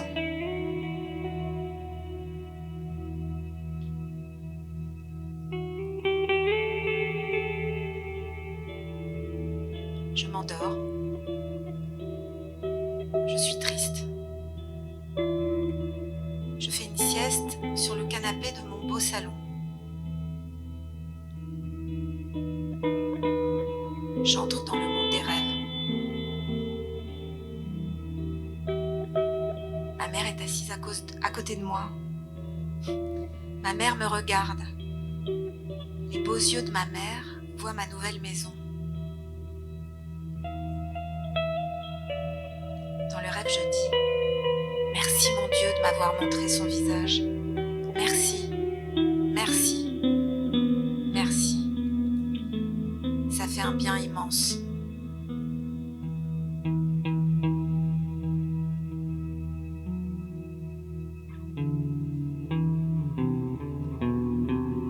Au cimetière, je parle à mon père et à ma mère. Les morts sont seuls. Ils nous voient, ils nous entendent. Les morts sont seuls. Je leur présente mes enfants. C'est pour ça qu'on visite nos morts, pour les aider.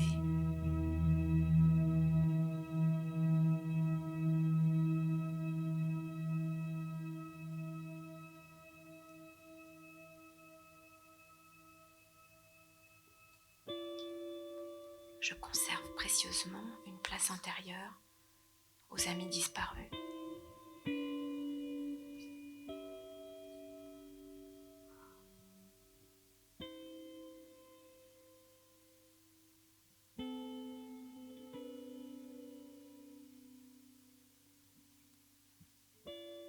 Au monde des âmes, Dieu fait défiler votre vie devant vous. Dieu demande, cette vie, tu veux la vivre ?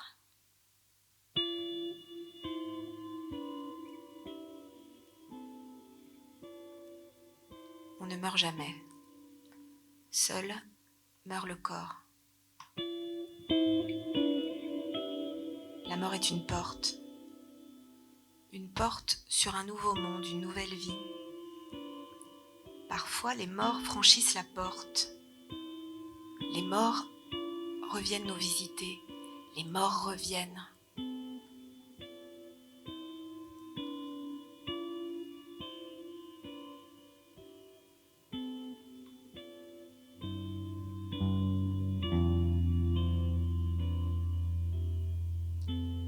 Les rêves sont le seul moyen de voir les morts, de lire les signes, de connaître l'avenir. Il y a des conditions. Le vrai rêve prémonitoire se produit au dernier tiers de la nuit, avec des détails.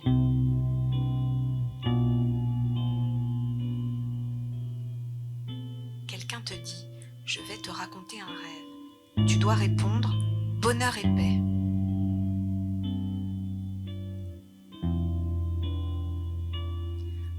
Un jour, mon père est venu me visiter. Je vois mon père, je le vois à la piscine. Ses cheveux noirs, le timbre de sa voix, c'est exactement ça. Mon père me dit, viens faire des longueurs. Et puis, prends soin de ton frère. L'eau est un signe très positif. Mon père, il savait même pas nager. Un jour, ma mère est venue me voir. Je vois ma mère. Elle est beaucoup plus jeune. Elle a le visage d'un autre âge. J'entends sa voix de jeune femme. C'est troublant, elle porte les tenues, les boucles d'oreilles de sa jeunesse. Plus tard, elle a dû les vendre là-bas pour rembourser des gens.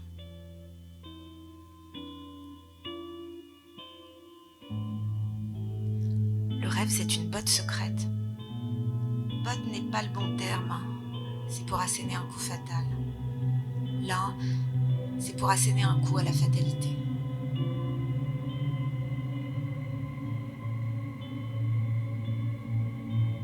C'est un acte d'amour de Dieu qui nous fait passer un message par les défunts auxquels on est le plus attaché.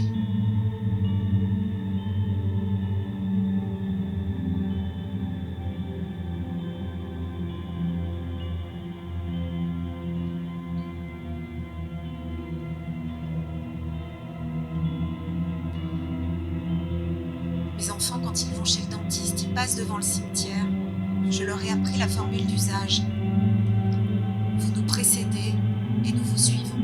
Vous nous précédez et nous vous suivons.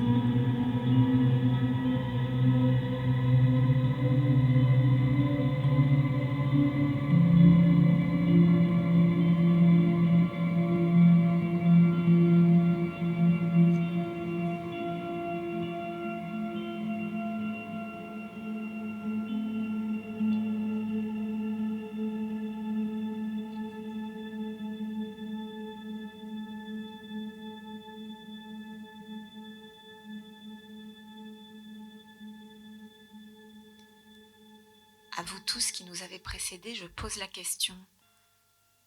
Aimez-vous les vivants comme nous aimerions aimer les morts ?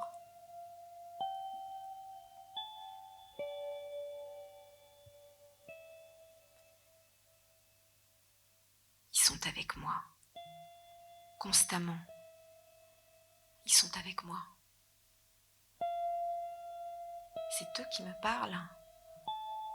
C'est moi qui les invite. Maman, si tu étais là à ce moment crucial de ma vie, qu'est-ce que tu ferais? Maman, qu'est-ce que tu attendrais de moi? C'est rare que je vous vois. Un jour, j'ai vu ma mère. Elle était jeune. Maman, je te vois avec mes yeux d'enfant. Tu es jeune, tu es belle, maman. Tu as ton petit sourire. Tu as tes belles nattes, bien noires. Il y a des moments où j'ai cherché à voir ma mère. Je ne comprenais pas pourquoi je ne la voyais pas, même dans les rêves. Ça me rendait triste. J'attendais qu'elle revienne. J'attendais. Pourtant, j'ai assisté à son enterrement. C'était pas réel.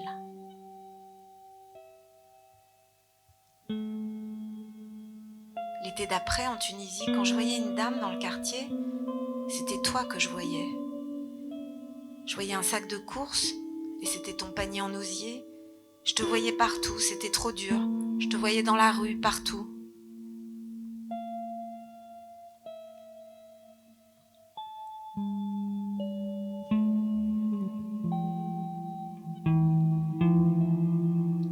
Le matin, on fait le café turc.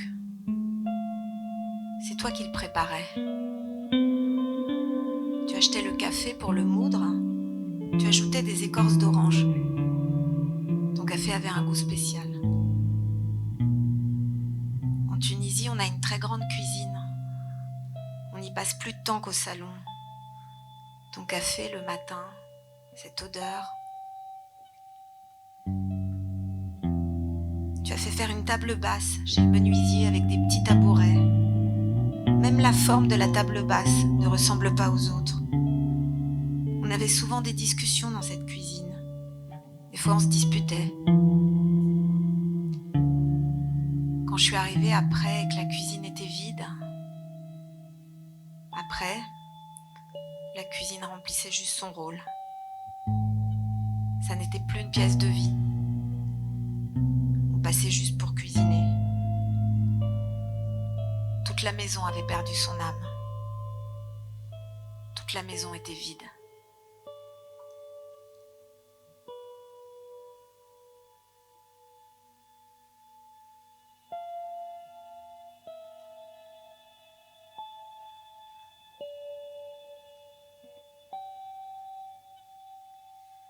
Parler des morts, ça ne se commande pas. Ça vient spontanément ou ça ne vient pas.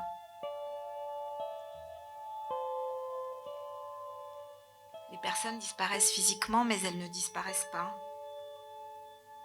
L'âme est quelque part. On ne peut pas la voir, mais on sent sa présence.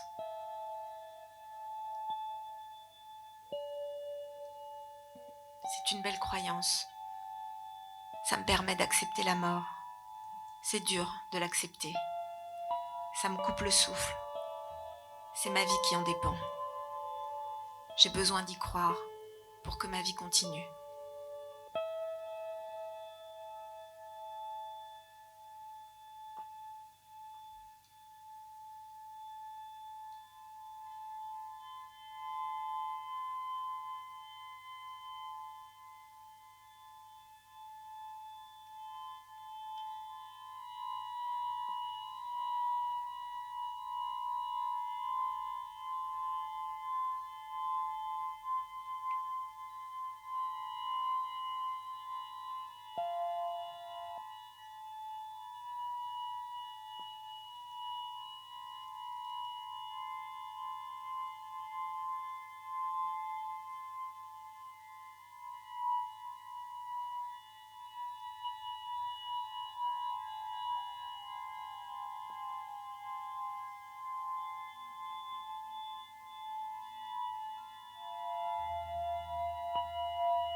dans la nuit profonde, lueur.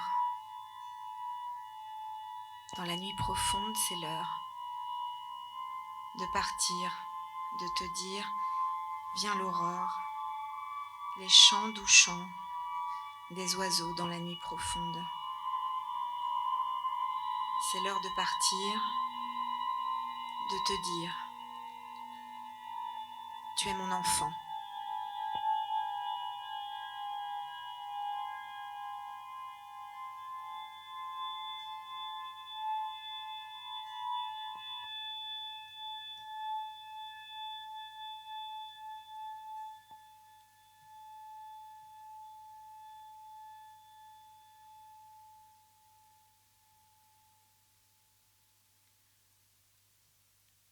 Où sont vos morts ? L'histoire a commencé avant. Il y a quelques années, sur un territoire situé aux abords du chantier archéologique de la nécropole gauloise de Bobigny, l'idée m'est venue d'adresser la question à des habitants de Seine-Saint-Denis.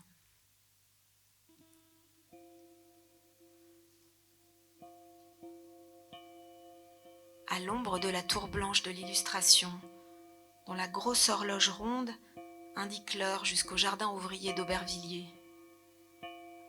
J'ai visité le chantier de fouilles où les archéologues ont exhumé un squelette entier. Une partie des jardins sera détruite pour accueillir les Jeux Olympiques.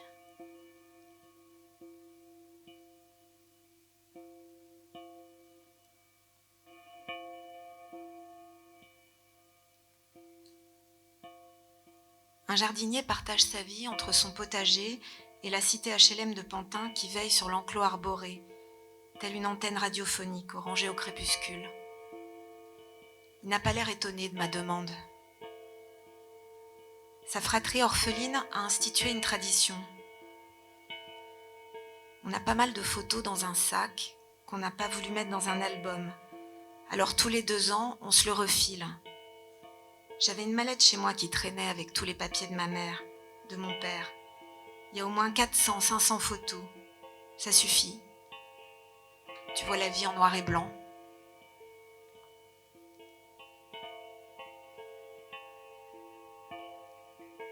La mallette itinérante remplace peut-être le cimetière où il n'est jamais allé voir ses parents. Les morts d'avant, ancêtres du père en Algérie, première fille de sa mère, il ne sait pas où ils sont.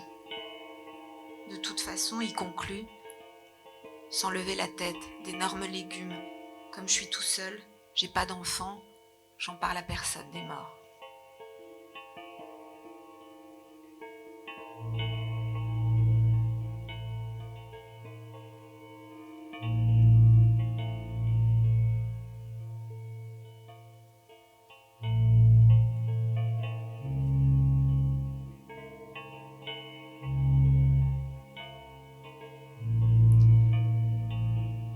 Depuis 8 hivers, il est rare que je discute avec quelqu'un, inconnu ou proche, sans qu'au détour de la conversation, je n'en vienne à mentionner la mort de ma mère. Parfois, sa mort survient sans aucun rapport avec les paroles qui précèdent. C'est devenu une blague. J'ai renoncé à lutter contre le courant du fleuve qui brusquement charrie un tronc noirci par l'eau froide. La mort de ma mère survient. Voilà tout. Se peut-il que les mots entre lesquels je la glisse remplacent le maquis où elle m'a chargé de disperser ses cendres ?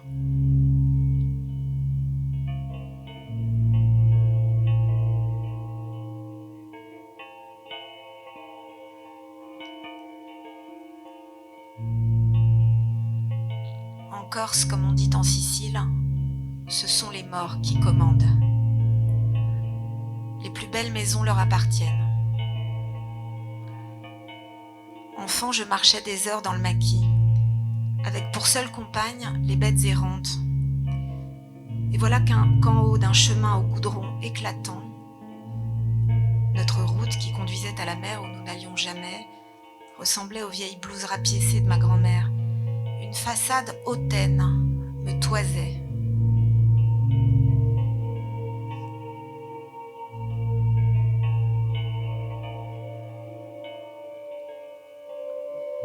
J'imaginais ces habitants invisibles derrière les volets en bois sombre. À la nuit tombée, à l'heure où le maquis appartient aux braconniers, aux bandits, aux amants clandestins, un gardien entretenait-il le gravier incongru, arrachant immortels et myrtes? Les cyprès au garde-à-vous brandissaient-ils leurs lames noires contre la clarté du ciel, ou pour menacer l'intruse en sandales et robes d'été?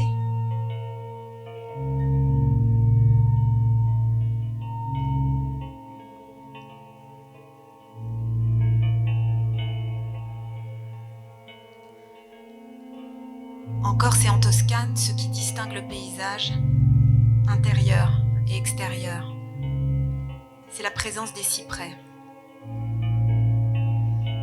Au pays natal de Dante, il ponctue musicalement les collines, veille sur les promeneurs, les hameaux, l'horizon, aussi élégant et paisible que le vieux chat du foyer. La Corse leur réserve le territoire sacré des morts. À l'écart des arbres nourriciers, chênes, oliviers, figuiers, arbousiers, les cyprès projettent leur ombre infertile sur les tombeaux plus patriciens que les habitants en ruine des vivants.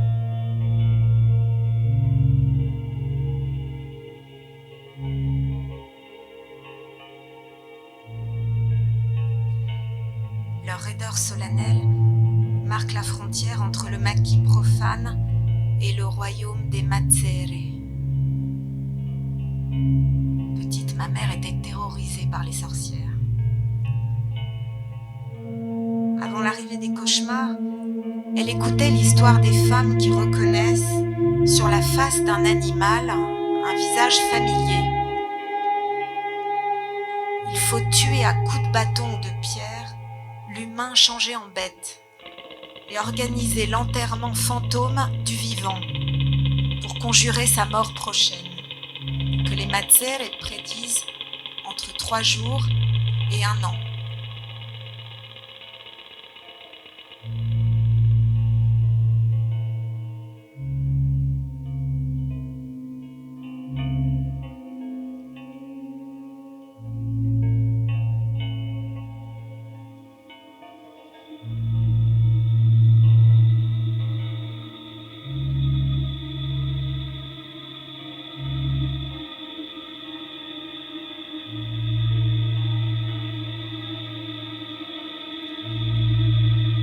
De mes 18 ans, j'ai assisté à l'enterrement de ma grand-mère. Je me souviens des hommes et des femmes séparés. Les premiers buvaient du vin ou du café, tandis que la masse noire des femmes s'affairait dans la cuisine et près de la défunte. D'une procession remontant vers l'église et le maquis, de pleureuses hurlant la perte d'une femme qu'elles ne connaissaient pas.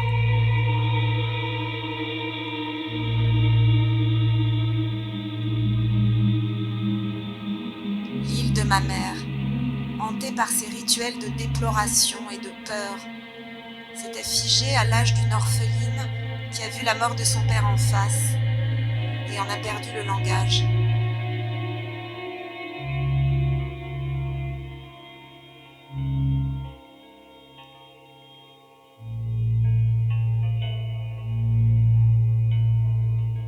Le soleil ni la mort ne se peuvent regarder fixement.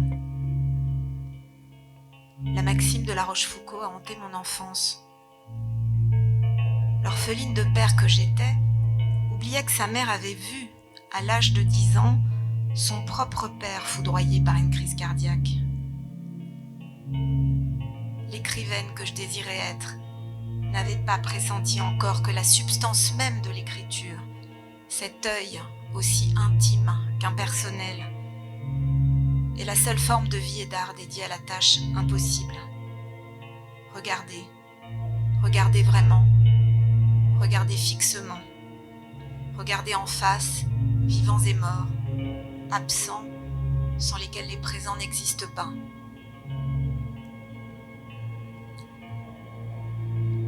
tard, le roman The Eye de Vladimir Nabokov m'a hanté. Car moi, je n'existe pas. Seuls existent les milliers de miroirs qui me reflètent. Avec chaque nouvelle connaissance, la population de fantômes qui me ressemblent augmente.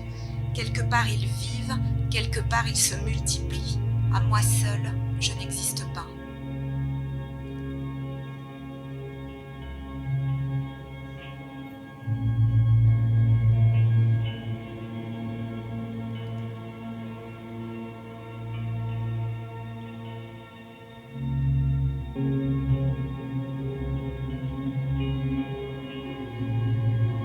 Après l'enterrement de ma grand-mère, je ne suis pas retournée en Corse pendant 20 ans. 20 années plus tard, j'ai recueilli auprès des vieux du village des histoires de peur.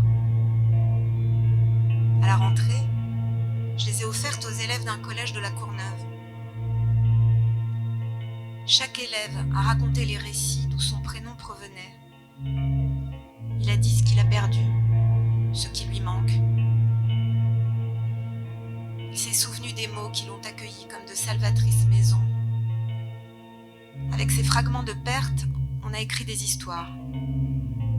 Des histoires de nuit et de peur, nuit des rencontres, des arbres magiques, des épreuves, des dangers, nuit solitaire, nuit hantée. Ensemble, on a élaboré le récit de ces nuits-là, de cette vie-là, c'est-à-dire la capacité de survivre à cette vie-là. Écoutant les adolescents, j'ai compris que vivre, c'est s'inventer à travers une langue, hospitalière ou hostile, se survivre à travers un récit. Ça commence avec une famille et l'héritage d'affection, de misère, de malédiction, de silence, de légendes qu'elle transmet. Ça s'exprime dans la langue et les noms de l'enfance. Ça mute dans la langue et les noms de l'exil. C'est un débat, un conflit, un échange, un jeu, un questionnement, une question de vie ou de mort. C'est accéder à une liberté qui, sans ce récit, n'a aucune existence concrète.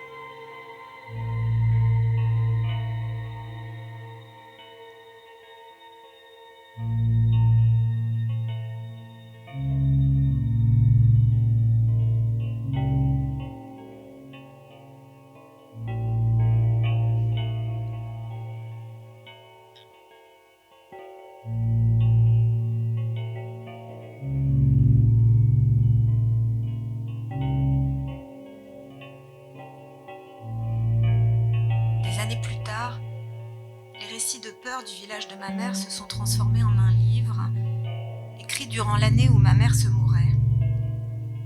L'année a duré 2 hivers. Dans sa chambre d'hôpital, je voyais ma mère se laisser agripper aux branches griffues, l'attirant vers le pays de son enfance, peuplé de forêts obscures, de régions souterraines veillées par le dieu des enfers, de fleuves sans fond envahis d'araignées d'eau. J'observais sa peur, je l'éprouvais.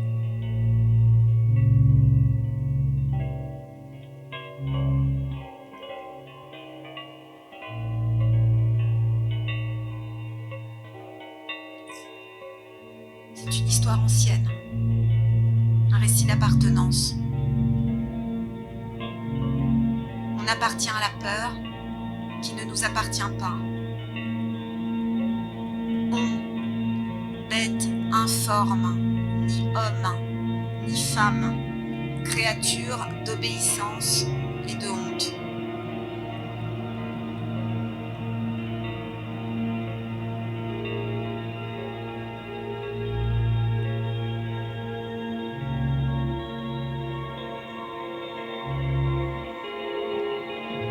Abordant un territoire inconnu qu'elle confondait avec les légendes de terreur de son enfance, ma mère littéralement perdait pied.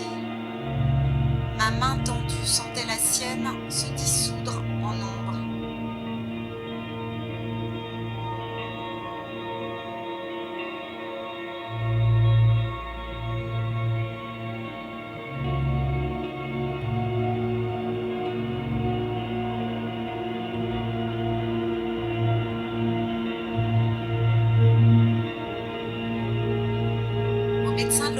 je tentais de traduire dans le style articulé de la langue française, où ma mère, elle n'avait de cesse de le répéter, ne se sentait pas à l'aise. La peur informe, qui frappait de mutisme une mourante.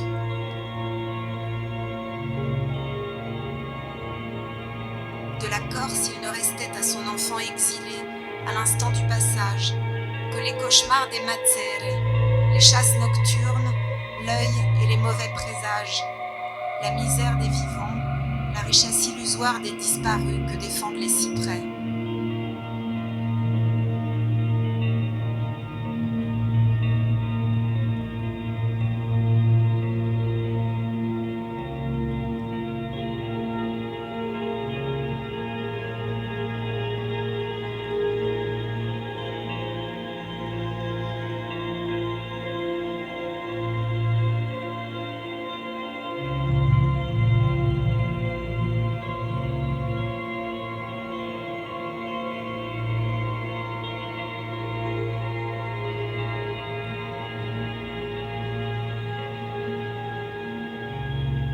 Quelques semaines avant sa mort, ma mère m'a chargée de disperser ses cendres dans un coin du maquis où j'ignore si le nom Lanfranchi est gravé. Où se trouve ce tombeau que dissimulent les chênes, les oliviers, les immortels.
Où sont mes morts? À l'enterrement de ma mère, j'ai lu la fin de l'enfer de Dante. Mon guide et moi, par ce chemin caché, nous retournâmes dans la clarté du monde. Et, n'ayant cure de nous reposer, nous montâmes, lui premier, moi second, tant qu'enfin les belles choses je vis, que le ciel porte par une percée ronde.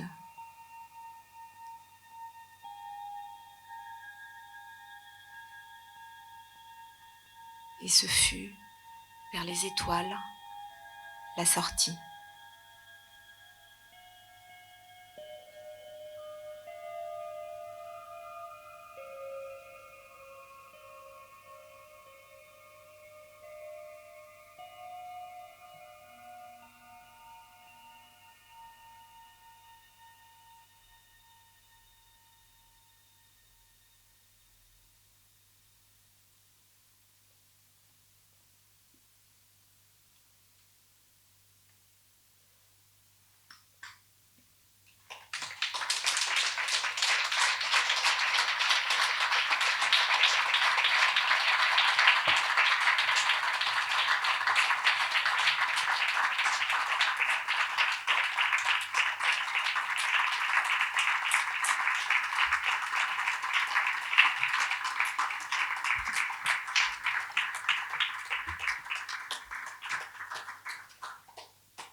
Merci à tous. On vous invite donc à prolonger la discussion au Café de la Fondation juste à côté. Et donc nous vous donnons rendez-vous le 21 novembre. Et la prochaine fois, il sera question, je crois, du Parlement des vivants. Voilà, merci, bonne soirée à tous et à toutes.